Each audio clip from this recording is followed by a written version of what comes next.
Good evening, good morning, good day, wherever you are. It's nice and early here. 7:30 in the morning in LA.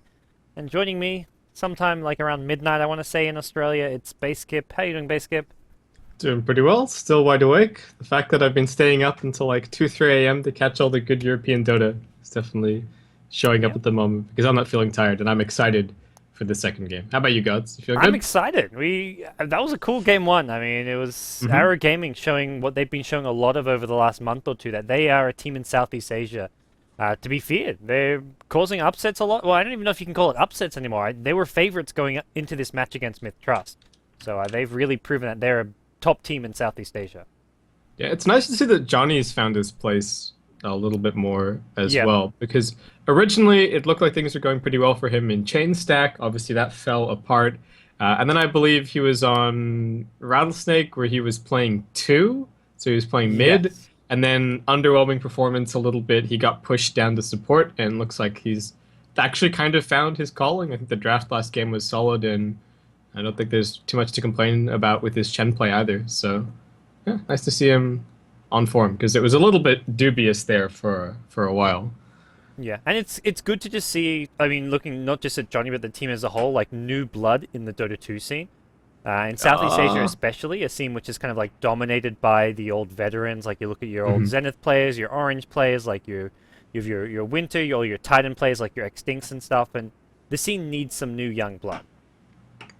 Definitely. And I think that's the most exciting thing about SEA. The talent among the younger players is absolutely absurd. Like, I think a lot of the people that you see on the top of the SEA leaderboards, it would not be surprised. Well, I would not be surprised if you told me that they're under 18 and Yeah. things like that. So, plenty of up and comers, and they just need that. They need that opportunity to be able to prove themselves. Well, they with more SEA tournaments coming up, especially over the next couple of months, there'll be plenty of opportunities for it, especially for some of these bigger name teams like Arrow Gaming and getting ourselves into game two. They start things off with an Ember Spirit plus Doom pick.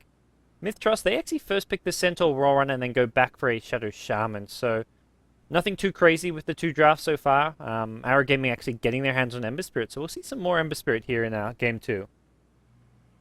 Yeah, it's a pretty, oh, okay, we say this a lot, but it's a pretty standard draft so far. I think Arrow have done really nicely to pick up the Doom, not only covering the Ember Spirit in some ways, so obviously MiTH Trust can't pick it up, saves them a ban in that sense as well. And also just I think a nice hero as far as thinking about the playstyles of Ember and Doom. The Doom is going to tank up, he's going to run in with Scorched Earth active, and he's going to have a lot of attention focused on him. And some teams will even try and burst down a Doom before he gets the Doom off, just because they're not running multiple cores and just because of how good Doom is as a spell. And that draws a lot of attention away from the Ember Spirit in fights, and that's always a good thing. We've seen what this hero can do when Yeah. he's left to just sit back and spam Sleight of Fist. So nice little bit of synergy going on there as well, if not a little bit indirect. Yep. Well, we'll see what Arrow Gaming look to get with this. Ember Spirit, I think, more likely be played in the mid lane. I feel like the safe lane farming Ember Spirit is just a little underwhelming. He benefits so much from getting the fast levels, whether you go Flame Guard build or if you go for the Sleight of Fist plus Searing Chains. So I would prefer to see him in the mid lane. Doom makes a good safe lane farming kind of. I don't think you can really call him a carry hero, more just like a good tanky initiator. Who does, I mean, obviously benefit a lot from having items, and Arrow Gaming then third pick a Dazzle to go with this. I mean, Doom's not a carry in a very limited sense, right? Like Yeah. in, oh, a carry is somebody that builds nothing but DPS items and just right clicks everybody to death in the later stages of the game. He can be built like that, but not only does he have that potential, he's also so much more. He's an anti-carry, he's tanky. He's not even that shabby tri-lane versus tri-lane, for example. You go 1 point Devour, 2 point Scorched Earth. You can actually be pretty difficult to bring down. Yeah. And as a safe lane farmer, I think the other big advantage is that you can pick up a fairly greedy support. I mean, the Visage has been banned. That would be the one example that comes to mind immediately. But even, say, uh, even the like something like a Rasta, or even though that's on MiTH Trust, like you can make space for a support to be able to get levels at no real detriment to the Doom's farm. So I think it's a really nice hero. Yep. Well, for Myth Trust, we'll have to see what they look to build their draft around. It always, I mean, a lot of it always comes down to Lakel's hero. What's that going to be? Known for his Morphling, his Clinks, and Clink's still in the pool. We saw that Wreck and Ember Spirit last game, so if Myth Trust want to try their hands with the Clinks, maybe it's something they consider to get Lakel's here in game 2, but they're going to go Sand King for the time being. Myth Trust, the other thing I feel like they always lean towards, apart from getting Lakel's, these big carry heroes, is they go heavy team fight. They love to have these big AoE wombo combo type drafts. You go back to like the TI3 qualifiers last year, even the TI2 qualifiers, they were always picking like these Naga, Darkseer. We saw it even last game. Like they had Naga Siren plus Darkseer with Tinker AoE. Like they always pick heavy AoE drafts. Yeah, and well, Shadow Shaman plus Sand King, it's really nice if you get away with it, and I think they probably will here. I mean, Arrow Gaming could cobble together an aggro tri-lane, but Ember Spirit and Doom, neither of them really solo that well against the Centaur, and if they went aggro, one of them would have to. So we'll see. Maybe they could jam the Ember Spirit in the tri-lane, something like that, though. Myth Trust, so long as they get a solid tri-lane farmer, then I think they're fine, and Arrow probably won't end up going aggro. And well, Myth Trust, even more pushing power. They've got the Serpent Words already, but they end up adding a Death Prophet to the mix. Ooh. Okay. And this, yeah, I think this is kind of building towards a very more early to mid game pushing lamp. I mean, Death Prophet pretty much designed for doing that. And if you want to be pushing and punishing the Ember Spirit before it can come into play, you want to do so in the early game. So once the Shadow Shaman hits level 6, DP has probably gets around like the level 9, level 10 mark at that point. And you can start pushing down towers as a 5-man unit pretty well there, I'd say. Yeah, and in this game, if the Ember Spirit gets disabled even once by any of the 3 heroes that are going to be working towards a Blink Dagger, Shadow Shaman's probably going to be a little bit slower on his, just because they're probably going to rush the Blink on the Sand King as fast as they possibly can. But if he gets disabled once, he's probably going to be brought from full to nothing. There is, of course, a Dazzle, so there is the opportunity for a little bit of turnaround for Arrow, but I don't see the Ember escaping once he gets jumped, especially with the Death Prophet as well. We've seen just how good, silences are against Ember, because the hero is paper thin, especially if you're going the right build. If you're building for damage and you're exploiting Sleight of Fist as much as possible. Yeah. Well, we'll see what Our Gaming looked to get with this last week. They banned the Spectre, which isn't really the most logical hero to go for if Myth Trust are going push. But if you maybe don't want to go all in on the push, you want to have that backup carry. I can definitely see Myth Trust picking up something like a Spectre Morphling type hero. Though I'm saying with a bit more pushing power, the Clink's still available as well. But Arrow Gaming, it seems to me they just need some kind of a traditional offlaner here. But they can almost go offensive tri-lane. Doom does pretty well 1v1 against the center, at least well enough to stay in lane. And Rubik Dazzle not really supports designed for backing up a Doombringer. And this is where I feel Arrow Gaming could easily send some kind of a tri-lane down bottom if they want to.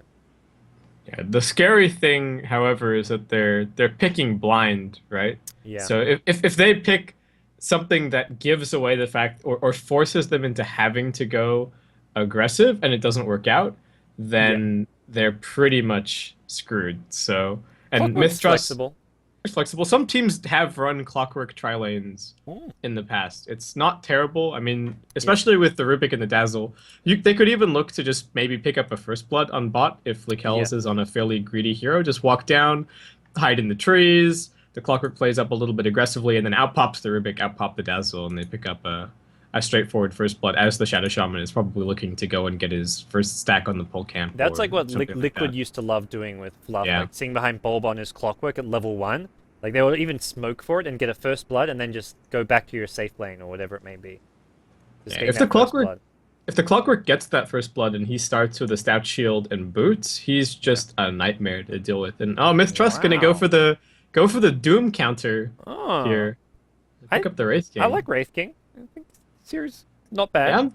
Yeah, I'm okay with Wraith King here. I think he does. I'd really like to see the Blink Dagger build. I think from the Kells here. He does best in like at least dual or tri-core lineups, and I feel like there's a slight lack of damage output. I mean, Death Prophet does well, but it's not like the most reliable damage. When Exorcism's not up, you've got no other sources of damage really.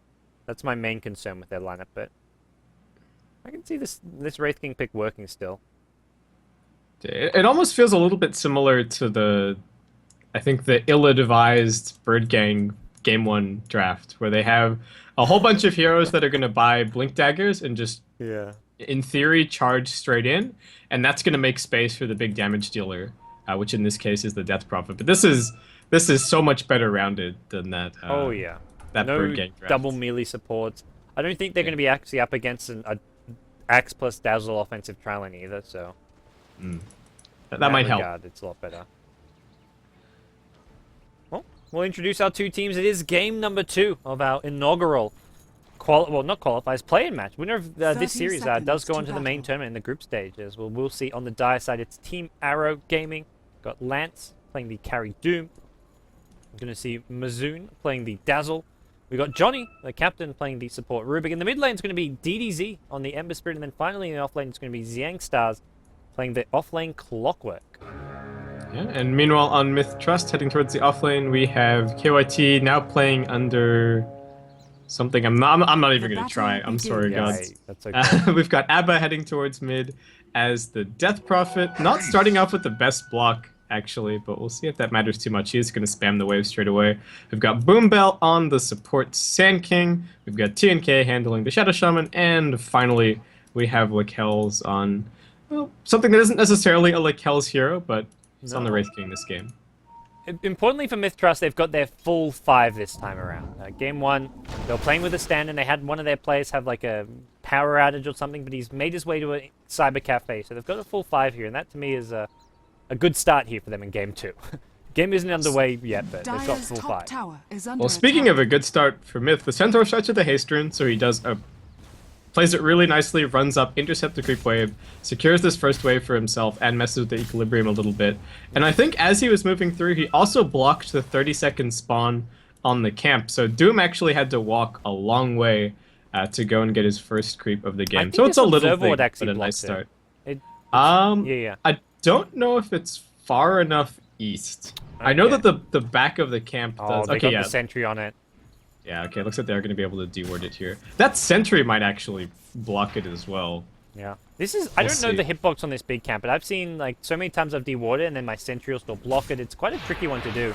It's something like this. It's not quite so far out over here. Ignore part of that, but... Yeah. Yeah, it does extend up to the tree, I'm pretty sure. Yeah. It's quite a misleading one, I'd say, at times. We are looking at... Bottom lane, Rubik and Wraith King being forced back a little bit. The Sand King going for some pulls, and this sort of actually will give Wraith King a bit of a hard time. He's going to be farming under his tower, taking quite a bit of damage, but just allowing the Sand King to get some pulls from farm. He's even going to start stacking the neutral. So we'll probably see Boombell go for that greedy Sand King play. 2 points in the Sandstorm by level 3 and just start farming up the jungle to get that fast sub 10-minute Blink Dagger. Yeah, both of the offlaners have actually got a lot out of their lanes so far. Neither of the support pairings have been too interested, it seems, in dealing with the offlaners. Like, as you said, the Sand King immediately started pulling. Not really a whole lot of attention paid to zoning at the Clockwork, and with this kind of start, he can be scary for the supports. Oh, bye-bye. A bit close, actually. Here shows up Arbor. Arbor's almost going to bring down the Death Prophet here. There's no grave. Double damage rune on Arbor. No boots, unfortunately. If he had the boots, maybe he could chase this a bit better, and... both the 2 supports on Arrow Gaming getting very low. For some reason, I thought the Death Prophet was the dire mid. No, that was like, he's surrounded. But yeah, I had the exact same thought initially, and I'm like, wait a second, Death Prophet's attacking the Dazzle. Yeah, yeah. We're good.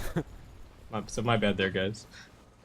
Radiant's top tower is under attack. Okay, no early action just yet. Arbor slight rotate. If he had boots there, it's killed. Like, he gets himself at least 1 kill, and maybe even chases down both the supports, but gets his boots now delivered to himself in the mid lane. Yeah, and the Death Prophet's going to have a really easy time controlling runes against the Ember, at least early on. Should pretty much get every single one, and for the Death Prophet, every rune is more harassment, it's more CS and more pressure in the tower, so it should be a pretty good start for Abba here, and it's always nice to get that early start on the Death Prophet, start hammering down the towers, and Arrow do take a little bit to come online. It does depend a little bit on what build they go for on the Doom, and it does look like Lance is going fairly conservative here. Yeah, Ring of Regen, I guess just a mech rush. Maybe gets the Arcane Boots along the way, being the Tri-Lane farmer. We'll see. But the Ring of Regen does point towards at least a mech coming up later on. Meanwhile, mid lane. Ember Spirit's diving way deep here for Arbor. He's got a sleight of fist, but he needs to find him here. We're going to pop the bottle charge in Arbor. Out of HP regen. Doesn't have the bottle. He's hoping for the 4-minute rune. It's going to spawn bottom. It's an invis as well. Oh boy, he can count his lucky stars. He may go in here on DDZ. DDZ does have a searing change as well as a sleight of fist. He's going to do 1 right click as well as a Crypt Storm, and he's chasing this one down. The boots are there. I think DDZ in all sorts of trouble. Throws the flame dart. Arbor under the tower gets caught by the searing change. Misses it. Oh dear. First blood going DDZ's way. Arbor just going in over his head there. Nicely baited by DDZ. Even if that Crypt Storm lands, I think he's fine because he's got the flame guard up. It would have blocked most of the magic damage. Yeah, and he has 3 points in flame guard as well, so I think he would have been absolutely fine. Just a bit of a over-ambitious dive coming in from Arbor. Yeah, it shouldn't set him back too much, but giving first blood to the Ember Spirit is always a little bit scary. He's got 1 to go with his boot and bottle now. They're actually going to maybe get another kill on Arbor. I just TP back in, and with the flame guard damage, Arbor's just going to straight up go down. 1 more sleight of fist will finish him off. And, well, that'll definitely set him back. If the first blood didn't, that will. Yeah, that's... And I feel like I jinxed it. It was like, oh man, what a good start the Death Prophet is having. Got the rune, got some harassment. Things are looking good, but then it all went downhill. It's not just him being set back, but giving the Ember Spirit level 7 already. He's going to come back to the lane 2 levels behind this Ember Spirit, and that's where Ember Spirit can really just push him out of the lane and destroy him. So someone needs to be a bit careful. There's a smoked up Rubik here. Are they looking to kill this Death Prophet for a 3rd time in a row? It really does feel like they might be. We'll see, maybe a searing chains. They get the bowlers on both those 2 heroes. Rubik comes in as well. The lift is going to stun both of them with the flame guard damage. This possibly is a double kill for the Ember Spirit. He gets one, he fire him for a double kill for DDZ. What a disaster for MiTH Trust. Down 4 kills for nothing, and all 4 kills in the Ember Spirit's pocket. It feels like a repeat of the Clinks game. Meanwhile, bottom lane, Clockwork runs for it, but he will be brought down by Lakel's and Boombell. There's your MiTH for Lakel, so fairly standard Wraith King build. Pretty much every time I've seen Wraith King being played as a carry, he's gone for this MiTH into... Well, when it comes next is where the build changes, but almost always a straight MiTH. Yeah, I really liked the Blink Blade Mail Mjolnir build that I think C9 ran the other day. It was a little bit dependent on the game. They were making space for Sing Sing on a TA to be able to jump in after the Wraith King, and the Wraith King was just there to soak up everything. But it's a nice way to exploit the reincarnation. I don't think C9 was the first. I think it was Illidan who was first doing that. The Blink build on Virtus Pro. Yeah, it worked really well. I saw a Dota buff of some pub guy as well in Europe that does that exact build every game, and he has like 400 games of Wraith King, so maybe a little bit of inspiration there as well for some of the European players. The Blink deck is definitely a nice little pickup on the Wraith King, and we're going to see Ember Spirit trying to zone out the Death Prophet again. They're going to de-ward the Observer on the high ground, and that just makes this lane even trickier for the Death Prophet. Death Prophet just trying to pick up Phase Boost. The Phase Boost is nice for the movement speed, but you're going to stay so squishy for such a long time as Death Prophet here in the mid lane. Clockwork, buddy, what are you doing? It's in over his head. Well, Lakel's is low, but Sand shows up, helps finish off the kill, and Wraith King. Lakel gets his 2nd kill of the game. Ember Spirit wants some revenge here. He's not going to hit the Searing Chains, unfortunately. He didn't have the mana for it, actually. He's going to fire him forward here, and with the Flame Guard, that's another kill. That Stampede actually saving the Shadow Shaman there, I want to say, because that with the Flame Guard, he could almost just chase down the Shadow Shaman. Yeah. Maybe you could have stampeded a little bit earlier as well for to save the Wraith King. But... And Wraith King dies with his MiTH off cooldown, so that's painful. Dire's middle tower is under attack. He's balling out of control right now. This DDZ player, like, need we remind everybody that he was the Clinks last game that went 19-0-2. He's the new player to look out for in Southeast Asia. This is, as far as I'm concerned, the next Mushi. Give it a couple years and... Is this the next, like, this is the God's Curse, is it? Like... The God's Curse? Who have I cursed? I don't know, I'm just thinking this could be the next version of the Artosis curse, right? I feel like LD has a curse. Like, I think LD is cursed a few players. I can't remember who off the top of my head. So. I remain true that I have not cursed any players or teams. At least not as Yeah. far as I know. I think some people would say like, oh, RTK is cursed, but no, that guy is an amazing player, and like the fact that he sometimes has off games, and he had like a couple of weeks where he wasn't looking so convincing, not a big deal overall. Not TNK gets jumped. Bye bye. That's bottom lane. Meanwhile, top lane, they're going to see go diving in forward here. That's a stolen Stampede from the Rubik by the looks of things, and with that, they get up nice and close and personal to the Centaur. Nice 2-hero bar stroke from the Sand King, but the Centaur's still going to go down to the Doom, and with this Sand King maybe in over his head, they've lost the Centaur here. Doom taking a lot of damage, doesn't have his mech up just yet, and with the Exorcism, Doom looks like he may take a fall here and will go down, and just buying time for the retreat of Johnny. And Johnny on the Rubik, well, he's floating around here with the Wraith King. Wraith King decides in the end just to go back towards the mid lane where Ember Spirit is waiting for him. So actually, well, it worked out pretty nicely there for MiTH. Lekels gets aggressive. He still got the reincarnation, however, and there is help on the way. So yeah, Arrow just gonna leave him be. Arrow should probably be quite well aware this reincarnation hasn't been used yet this game, and they're not going to overcommit to this one here. Yeah. Boombell actually pretty much has his Blink Dagger completed. He's gonna finish this camp, and that should be it. So nice levels of farm on the Sand King. He's high levels as well. He's done really well this game. He's been involved in all 4 of the kills, a couple at bottom lane, and then the kills just done at top lane. So he's been the most influential player for MiTH Trust. If it wasn't for this Sand King play, they would be in a much worse position right now. He's also tied for the second highest level in the game. Wow, not bad. Ember Spirit, of course, DDZ, hands down, top level right now. He's crushing. 6-0. Been involved in 6 of the 7 kills, and his actual CS, not crazy, but you get in all these kills, and he's got phase drums, and well, he's just going to keep on getting more kills now as he hits level 10. About to hit level 11 as well on top of that. And Arrow, I'm wondering what they're gonna do here. They've gone for this arcane mech build on the Doom, and I feel like if you don't go and use it immediately, you would have been better off buying a MiTH. Hookshot in. Oh, and the Searing Chain's going to land as well. This looks like it's going to be the death of Arbor. The epicenter plus Blink is there, and Arbor gets kept alive by a nice Stampede, and it's the Ember Spirit going down. That's 800 gold being split between the MiTH Trust side, and then you get the Centaur killing off the Rubik. So a 2-for-0 trade. Nice little bait there, because they saw Clockwork coming with the hookshot. They had the Observer on the high ground. They prepared themselves with the Sand King there, and the Blink Dagger timing is huge. That was just as Boombell picked it up, and he manages to find his team a couple of kills as well, saves the Death Prophet's life.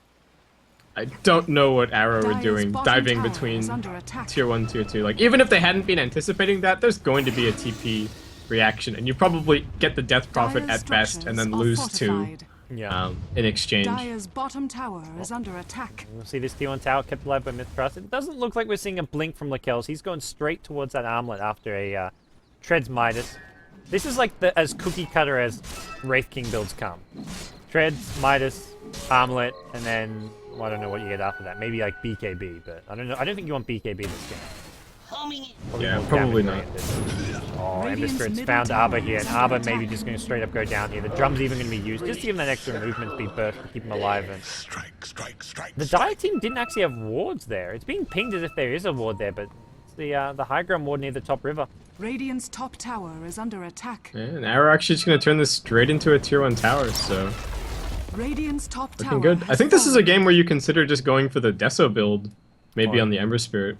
Yeah, I don't think you need the Battle Fury here, but yeah, I think it's just it looks like he's going to go for it anyway. But I think the one argument is that the Deso is kind of, if I can only get one item and then close out the game, you know, if you're snowballing pretty hard, then you can just keep ganking with it. But it does seem like the preferred build definitely overall for extra farm and for the full-on 5v5 clash. It's definitely the 5-on-5 as well as just scaling towards the late game. Well, I guess Deso you can sail pretty well towards late game because you can go Deso crit, or you can even go back for a Battle Fury with the Deso, but he'll get himself another tower, so his farm just continues to accelerate. Meanwhile, Lance also gets a Blink Dagger, so only level 8. Lance is actually not as high level as you'd hope for, but he's got a Blink, Hoof Stomp, combined with the Arcanes and Mech, so anyone has to be very careful of this Doom coming in. And meanwhile, Arrow, they're going to walk into the jungle here, but this is a pretty dangerous position to be in. They're near 5 MiTH Trust heroes.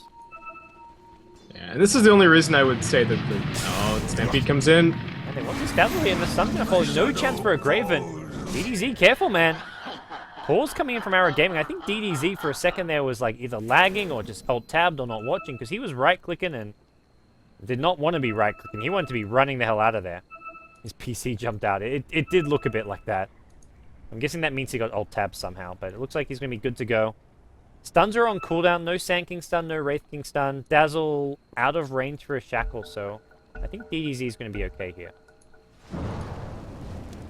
Okay, back off. Actually, I'm going to turn this one around. Here's your hookshot coming in. Doom blinks in as well. Pops the Doom. That's on the high ground on the Shadow Shaman. Shadow Shaman should go down. Sand King, meanwhile, going to burrow strike himself out of there. They killed Lakel's, which kind of works against them because that 75% movement. So Centaur now waiting on the high ground. Has a Hoofstomp, completely whiffs it. That was not good coming in from your Centaur. And now Lakel's, he's on the run. Doesn't have the reincarnation. Clockwork trying to chase him down. Not going to really get the chance to do so. Instead, they go for the Centaur. One more slide of fist. There we go. They killed the Centaur, and the Shadow Shaman going down to the Doom, it looks like. Got denied, actually, so Death probably gets a nice little deny there, but that could have gone a lot better for Arrow Gaming once they got that good hook shot off, it felt like. But MiTH Trust managed to cut their losses a little bit. Yeah, Boombelt just managed to skirt off to the side and escape, and he can maybe, like, blink up towards the shop to buy a TP. It may take him 2 blinks. No, he's going to buy it at base. Blink. Blink for your life. Radiant's Blink bottom forward. tower is under You attack. could have used 2 blinks by now and bought a TP to TP home. But I Dire's guess he's top a tower bit is under worried. attack. And we'll see DDZ now pressuring this bottom tier 1. He got the last 2 tier 1 towers at top and mid lane, so if he gets another tower, more farm under his Dire's top belt, tower is that's under going to get a bit attack. ridiculous. Radiant's yeah, bottom I really tower like the way is that under Arrow attack. Radiant's are playing bottom this. I tower mean, the Doom has didn't go for a fallen. Midas. He's gone for this early to mid game oriented build. He's much more of an initiator than he is, you know, any kind of late gamer, and they're just exploiting that. They're Dire's pushing, top they're tower forcing has fights. fallen. They know that their Ember Spirit is very strong right now, and that's definitely something they can use to their advantage. And the Death Prophet is a little bit behind. Those 4 deaths have proved to be a little bit of a problem, but level 11 now, rank 2 Exorcism, ready to go. Though it's on cooldown for 90 seconds, so I think Arrows still have a little bit of a window here since Doom's back off cooldown. Dire's top tower Centaur is does under pick up the attack. Blink Dagger now for the MiTH Trust Radiant's side, which bottom is a tower much is needed under pick up here. attack. Lakel's, uh-oh, he's walking into a lot of heroes here. There's no reincarnation for 2 minutes. Stampede being used. The hookshot going to prevent anything coming from it. There is an Epicenter blink in, and this is going to be the death of the Clockwork. He just hooked himself into his own Doom there. The Doom actually getting used on the Centaur. Going to prevent any hoof stomps or anything. Lakel's now, he's low on HP as well as mana. Doesn't have a reincarnation. The Armlet giving him that extra little HP boost. Poison touch. No, okay. Blink hoof stomp, gonna catch out 2.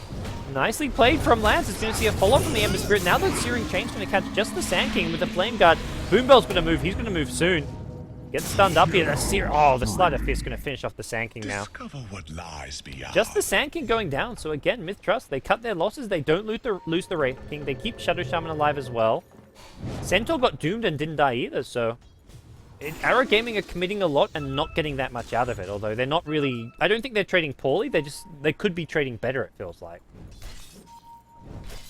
Yeah, they are diving a lot, and I think they spent that fight thinking, oh, the Wraith King has reincarnation for whatever reason. It's a 260-second cooldown. Yeah, he is level 11, but it first proc went before he hit that level 2 ulti, and now they're going to kill him bottom lane. This time around, he will go down without reincarnation. The TP's coming in too late. Centaur as well as Sand King both have Blink Daggers, but Wraith King now on the sidelines does not have buyback either. And it looks like Wraith King is going for that BKB, so ultra cookie cutter item build. Yeah, definitely. And I mean, it's not a bad build on the Wraith King, but I feel like it doesn't really exploit the reincarnation as much as, you know, throwing yourself right into the thick of the fight. Like, it's almost like having an Aegis and a BKB or a TNK. Bye-bye. And possibly Arbor as well. There's a Searing Chains in 2 seconds time. Arbor not going to get chased down. He has the movement speed from the phase and the drums to help get him away, but... the other big... Mjolnir just seems like such a great item after the recent buffs. Right? I think all the pros are kind of catching on that Mjolnir is kind of like the go-to DPS item for a lot of carry heroes. It's nice because it's really self-contained in that, like, if you buy a Deso, you need to have a little bit of attack speed. You know, a lot of your straight-out damage items, you need to make sure that you have a little bit of attack speed first to really get the full use out of them. But in that sense, it's self-contained. It pushes waves well, farms well, and throwing static charge in a Centaur is amazing. And the Cogs. Epicenter not going to hit anyone. The Cog's working against the Sand King here. Doom taking a lot of damage. He's got the mech though. That'll keep himself alive as well. Lakel's now going to go down. Reincarnation slowing absolutely everyone. The hook's not hitting too as well. Lakel's going to throw us on the Doom. He's trying to turn around and use that ultimate. Looks like he's not going to get a chance to do so. In comes the Sanking Burrow Strike, but the Shallow Grave keeping the Doom alive. He's not going to get a chance to use up his ultimate. Arbor doing a ton of damage with the Exorcism. And without Battery Assault, Arbor, not a whole lot to bring him down here. Taking a lot of damage as the Clockwork. He wants to get the kill on the Death Prophet. He will get it. 3 for 2 trade so far. Back goes in Lakel's. Doesn't have the ultimate. He's going to bring down the Rubik. 1 or 2 more right clicks will do it. Clockwork, the only one left standing. He goes down. Team wipe. Going MiTH way. Your death will serve. 5 for, what, 2 there or something? That was a big team fight victory for MiTH. Diving into the Wraith King is... And the Sand King is just a terrible decision. Sand King as well as Centaur, 2 Blink Stunners, and then there's a Wraith King with Reincarnation, an Exorcism. They didn't even deal with the Death Prophet until way too late. Can you imagine if that Epicenter actually connects on 2 heroes instead of getting bounced off the cogs? Like, that's just... Would have been even worse. Well, it's just a level 1 Epicenter, but even so, it's still something to worry about. We will see the Serpent Wards drop mid lane, but unfortunately for MiTH, I don't think... This tower may get brought down, but it'll probably be denied here, and also these wards give a lot of gold as well as experience to the Arrow Gaming side, so... Here we go, down to deny range. We'll have to see, they may not even deny it. For now, they're not denying it at least. But, yeah. MiTH, now there is a Yule Scepter on the Death Prophet, so even more mobility for Arbor, but there's so much lockdown that I'm not sure how much his movement speed is going to actually work out for him. Again, there's a lot of lockdown, but there's so many heroes to get in the way for him so that he can do his job. So I think all he needs to do is make sure that he's positioned defensively at the start, and I think Arrow will definitely consider, if they see a Sand King, if they see a Shadow Shaman, even if they see a Centaur, they will jump on that hero, and that commitment is all that the Death Prophet is looking for to be able to really wreak havoc. Well, MiTH, looks like they want to get this kill on mid tower. It is deniable, so Arbor going to poke forward. Get a couple of right clicks off. There is a silence here. Blink Burrow Strike coming from Sand King. Boombell, that's ambitious. Now going to see a Glyphs go down, and Searing Chains lands. This could be trouble. Arbor loses himself in the air. Doom goes on the Sand King. That means no more Burrow Strike to deal with. There's your Stampede. Arbor going down very low from one more Sleight of Fist, down to about 70 HP. Rocket Flare actually off the mark. That would have finished him off if it landed. So, Arrow Gaming miss out the chance for a kill there, and next Rocket Flare not going to be there in time. It looks like Death Prophet will reach the fountain. Dire's top tower is under attack. Well, MiTH just seems to be avoiding getting killed time after time. And it's keeping them in this game, because they're baiting Arrow Gaming into overextending it, seems. Yeah, and to me, this is a little bit of a surprising back from Arrow, in all honesty. They just picked up the Battle Fury on the Emperor, so he's getting pretty big, and they know that the Exorcism is on cooldown as well, though I guess they're going to be a little bit more cautious just because of how things played out. And oh, MiTH, that just sucks. They smoke up, and then they're like, oh wait, what if there's a ward up on the high ground? So they drop a sentry, and there is. So this smoke should not catch anyone. Oh dear. Well, there's your BKB for Wraith King, and here we go. MiTH, they're still going to smoke into the enemy jungle. They're actually going to walk directly towards the Clockwork and Rubik. It shouldn't catch anyone, but it looks like it will. A 2-hero Burrow Strike could potentially come here. Tanking only goes on the Clockwork here. Rubik just out of range here. Telekinesis lifts center up. The Stampede going to be the Epicenter going to be used just to make sure they get the kill there on the Clockwork. Now Ember Spirit goes on the high ground. He's going to bring down the Sand King. Boombell in return. The Flame Guard not quite enough. Clockwork instantly buying back, and well, we'll see the Ember Spirit actually take a fall here. Unable to be kept alive by the Dazzle Grave. Clockwork hooks in a bit too late. Got the Force Staff, and this is after buying back. Will force himself out of there. Lakel's now looking to chase down. He wants maybe this Rubik. Rubik now gonna not get to the high ground. Oh boy, he gets critted down. And this Wraith King, he's got no reincarnation, also out of mana here. Needs to be a bit careful. He comes in your doom, but this Wraith King is so bloody tanky. Bringing him down just is not really all that feasible for Arrow Gaming right now. And MiTH, they get that fight without Exorcism, so might even be able to transition this into a push. They've also got Mass Serpent Wards, so yeah, they drop him down and T2 tower in trouble. Man, they could even Serpent Wards for the tier 2, and then if they get a single pick off here, could probably head straight into Roshan with the Exorcism. They do need to deal with top lane, however. So okay, yeah, just gonna play it safe.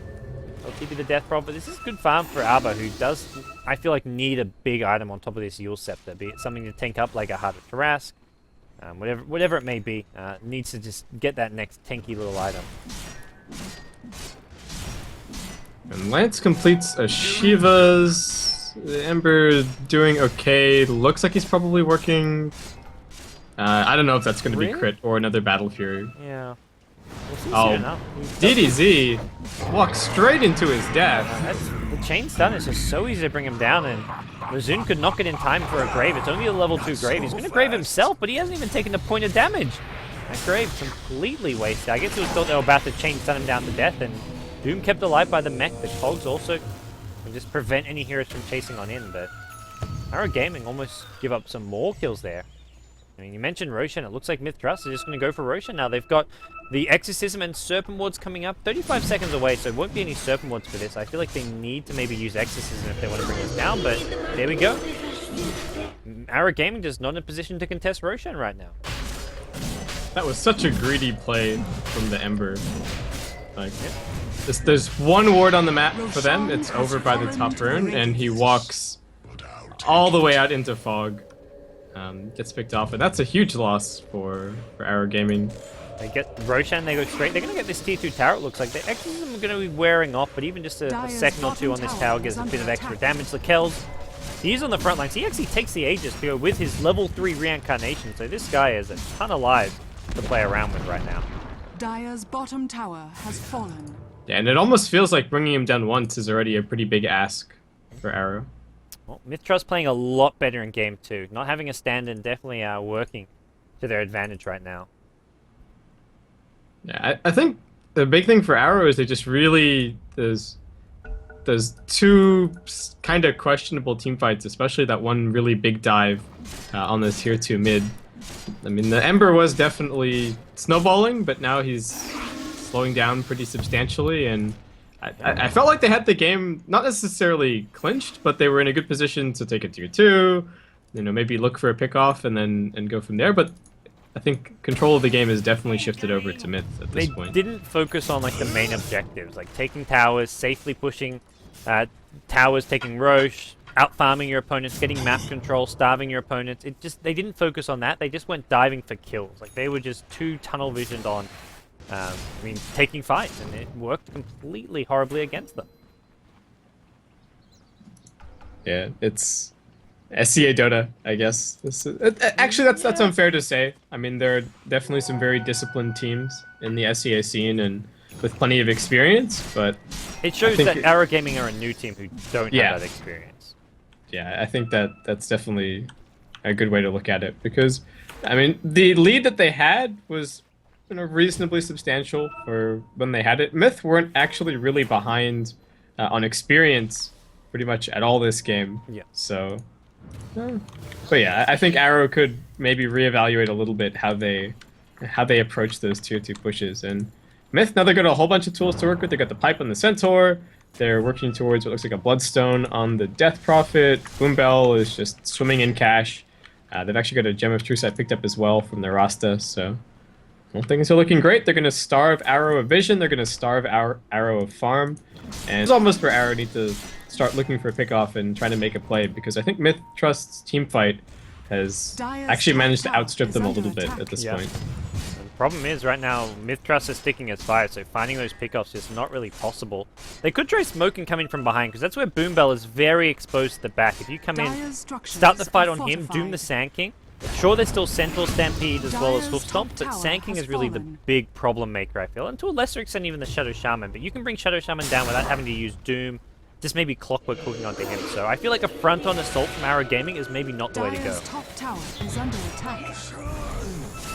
Drop the Serpents on the high ground and... Away they go. Yeah. Ember Spirit's going to... Oh, Doom's only going to now TP back. The T3 tower's already going to go down. Centaur Blink Hoof Stomps in, but he's just looking to harass down Johnny. Make it that little bit harder to defend. Now we're going to see Slider Fist being spammed down. Blink Burrow Spray coming in from the Sand King. Hasn't used his Epicenter just yet. He'll look to save that for later on in the fight. Stampede being used just to help MiTH Trust disengage, perhaps. May just look to back off that little bit now. Wraith King stun does get stalled by the Rubik. Oh, hook shot is going to hit the Sand King here. Burrow Strike through. This Sand King is as good as dead. He just suicides himself in. Not what he wanted to really do there. Sand King getting very, very low from the Slider Fist plus Searing Chains, but he keeps himself alive, and MiTH Trust say, look, we got the tier 3 tower, we didn't get the racks, but we did some good damage to it. Let's just back off, play it safe. We're all below half HP. Exorcism has one off, so they back off for now. They can come back next time with Bloodstone completed, and Assault Crest as well on the Wraith King. These item pickups just going to make this next push even easier than that previous one. Yeah, that was great discipline, and they lost nothing. They still have the Aegis up, and it's up for another 2 minutes. So, yeah. I think they will be able to force down a lane of Rex pretty easily. It feels like that's what Arrow Gaming should have been doing when they were ahead. Not to the point where like they're pushing high ground, like they weren't that strong, but MiTH Trust just showing how you play when you have a lead. Yeah, really nice Dota from them so far, and I guess it's important as well. This is a best of 3 do or die, and they're down a game. Yeah. So there's no second. They really want to tie for things these up. Teams. That's the brutal thing about the qualifiers and the play-in matches. Like in the group stage, you can lose a best of 3, and you're still like in the tournament with a chance at the playoffs. But in play-in matches and qualifiers, it's like single limb, 1 loss, you're out. There's no. At least the play-in match is the best of 3. The qualifiers were best of 1s, but these play-in matches, you lose a series, you're completely out of the tournament. It's harsh, but at the same time, you can't have double elim. Oh yeah, you know, leading into double elim, and it just gets it becomes a huge mess. But harsh but fair, and it just makes it like each match much more important. If you give teams like 2-3 chances to stay alive in a tournament, it's like, well, each match is not quite as important. They're not quite like playing as hard as they otherwise would be. But we'll see what Arrow Gaming do now here. They're up a game. They have that little cushion here, so even if they lose, they do go to a game 3. And MiTH, this should be a pretty straightforward Rex. They've still got this Aegis, but only for 30 seconds. There is a double Battle Fury Ember Spirit. That's the one thing to worry about. Lakel's taking a lot of damage on the front lines. The offensive weave being thrown out as well. Link, Centaur, Hoofstomp, they're going to actually hit the Ember Spirit with this one. Sankin goes in with the Burrow Strike as well. And you see some more Sleight of Fist coming out through. Lakel's going to get burst down. They almost lose the Shadow Shaman as well. Fire him it forward. He wants to go, and he does hit the Searing Chains. He's getting stunned once. Hex as well. Ember Spirit in some trouble, does get graved up. Another Sleight of Fist going through. The Ember Spirit barely keeping himself alive. He goes on the low ground here, but Death Drop will finish him off. Meanwhile, the Clockwork in all sorts of trouble. The Cog's going to prevent the Centaur from chasing him down. We are killing the Shadow Shaman. Buyback from the Shadow Shaman, I mean, as Wraith King kills the Doom, and now the Rubik going to go down as well. 3 heroes on the sidelines. Clockwork the only one left standing, it looks like. And, well, a 4-for-1 trade with Shadow Shaman actually buying back. He bought back because he didn't even use his Serpent Wards. So not only are they going to get top Raxes, Shadow Shaman's going to rock up to this mid lane with Serpent Wards, and this is going to be 2 lanes of Raxes. And it looks like GG. We should be going to a game 3 between MiTH Trust and Arrow now. Yeah.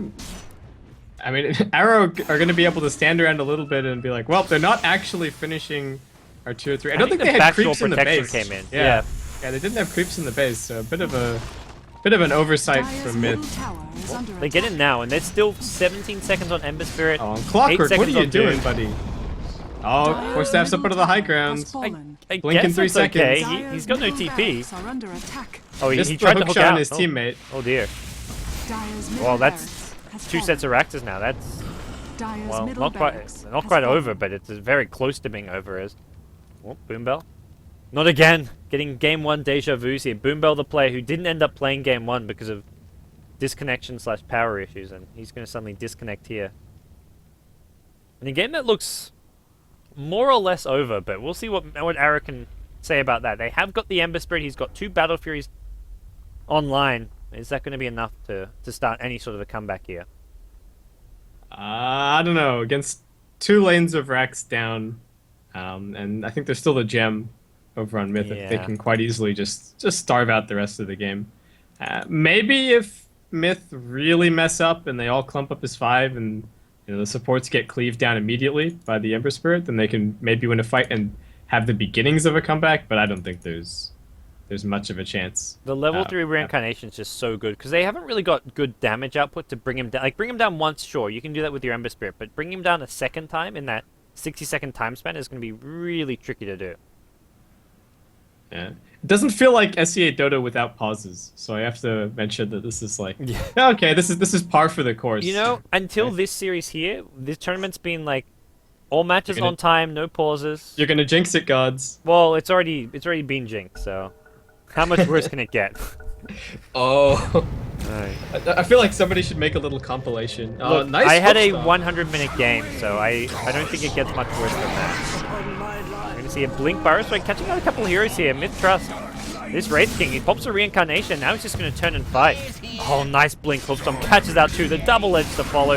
The Doom going to get graved up from the high ground. The Doom is on the Kells here, but the Kel's still pretty healthy. He actually may go down here with the Doom here as well as one more Sleight of Fist. Where's that Ember Spirit?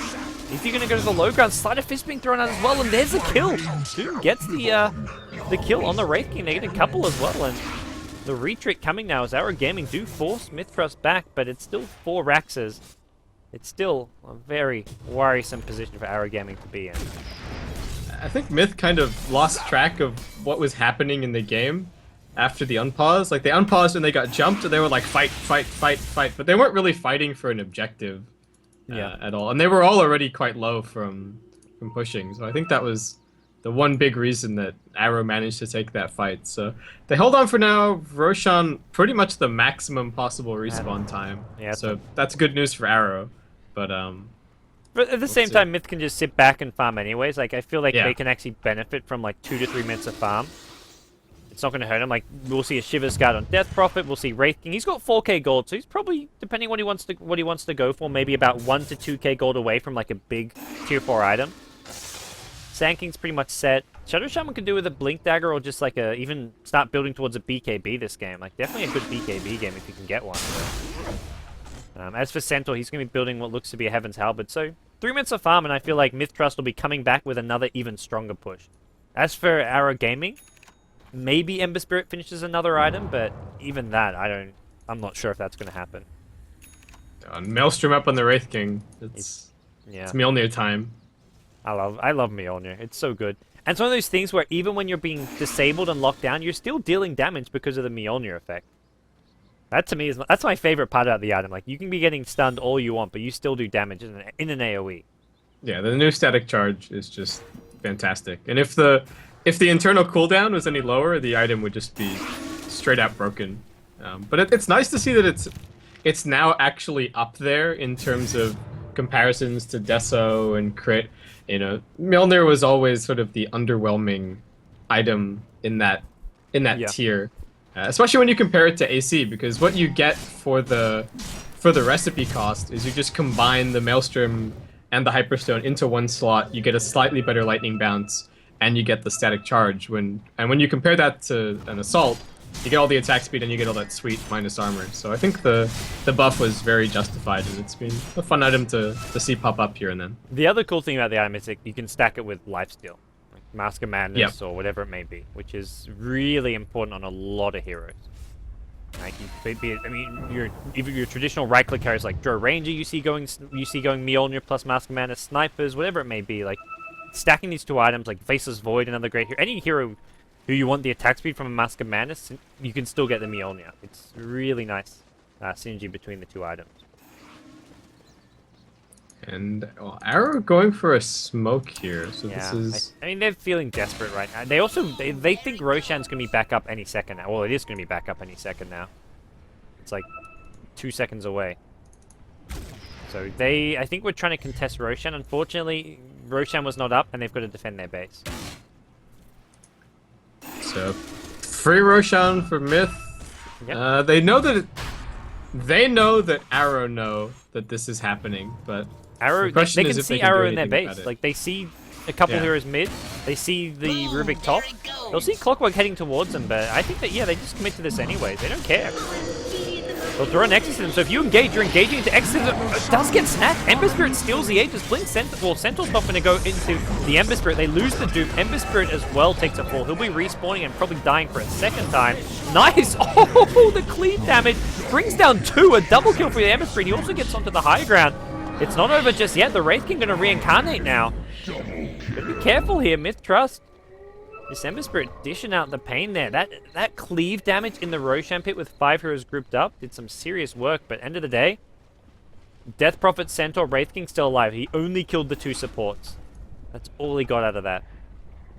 And Shadow Shaman should not have been in the Roshan pit. That was a bit of a misposition from Shadow Shaman, I feel.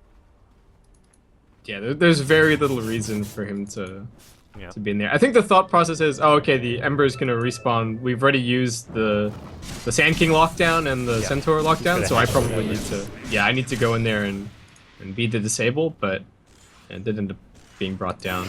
And Arrow, I mean, the game isn't in a worse position for them after that, but not in a better. Yeah, well, no. It's in a, I'm about to say Ember Spirit's more farm. That's the only better thing that's happened. He needs probably a crit. Or even I don't think Rapier. you go 3 Battle Furies. Yeah, I think it's either crit or Rapier. He picks up what's his Crystallis? No, he picks up. He's going Deso. It looks like. Or BKB is also an option, but I guess BKB's not bad. Like, sure, it's defensive, and you got to have. I mean, you got to go big here, but I feel like you need the BKB because of the amount of lockdown. It's not nearly all in enough. Like, they're one fight away from losing the game. If he survives, but everybody else dies because of the BKB, then, well, you know, that's just game either way. He needs to kill everyone, and because the build that the Doom went, all he can do is set up the Ember to kill everybody. There's a Sleight of Fist. That does like less than 100 damage to the Wraith King. Solo weave on the Ember. Oh no, looks like Doom got cooked by it as well. Kel's now onto the high ground. They're looking for this last hit. Raxus blink forward from the Centaur. He's going to bring down Johnny to start things off. Grave is this. Nice clockwork hookshot going to go in. The Centaur, the one getting doomed up here. They'll just take out anyone they can. Epi send a blink Burrow Strike on a 2 here. The Ember Spirit's still alive, pretty healthy here. He's also going to buy back if he needs it. He's now hexed up the Exorcism, doing a ton of AoE damage. DDZ takes a fall. Immediate buyback coming out. The Rubik's on the sidelines now, but it's a 4v5. Still maybe slightly doable. The problem is the Raxus going down. The Ember Spirit gets another cleave on through, brings down TNK as well as Boombell low. Needs one more Sleight of Fist, and he's got to do it soon. The Raxus going down, and they're going down fast. Blink forward. You see Lakel's just focused down the Raxus. He doesn't care about the fight going on. He doesn't care if he dies a second time. And he's not even going to die. He's just going to fight his way out of this one. With the life still there, he's just bringing down this Doom. He's right-clicking away. The Mjolnir Lightning Proc's helping him out. And Ember Spirit, the last one standing. It's GG. He's not going anywhere, and it looks like we are going to a Game 3. MiTH Trust and Arrow Gaming taking it to the limit right now. Radiant victory. And really nice performance out of MiTH after what was a pretty disastrous Game 1. Yeah, Game 1 was... Well, it was a disastrous start to Game 2 with Ember Spirit going like 5-0 in 10 minutes, but they held their composure, brought it back. And DDZ again like ends the game with far and away the bulk of the kills for the team. Yeah, what a player! Like he's just at the same time, I feel like he got some of the like great kills at mid lane, but Arba kind of made a few mistakes, overextending, giving him a solo kill. TP's back, dies again twice to the Rubik, who did the exact same thing. Like that was not Arba's best game. He ends this game 12-5-2, but he'll look back and say, "Guys, I almost threw this game with how badly I lane mid." Yeah, a few mistakes here and there, but MiTH disciplined, and especially when they needed to be. They needed to win this game to move on to Game 3 and have a chance of closing out the series. So I'm excited. It looks like these two teams match up pretty well, and I guess we'll see if they have it. Well, which team takes it in the final match. Well, it's our first series to go to a Game 3, guys, so we're going to take a quick break. When we come back, myself, Gods, and Basic will be live. Game 3, MiTH Trust versus Arrow Gaming. We'll find out who joins the other teams in Group A, Titan, Zephyr, as well as RRQ, after this short break. So stay tuned for more action from the Inaugural.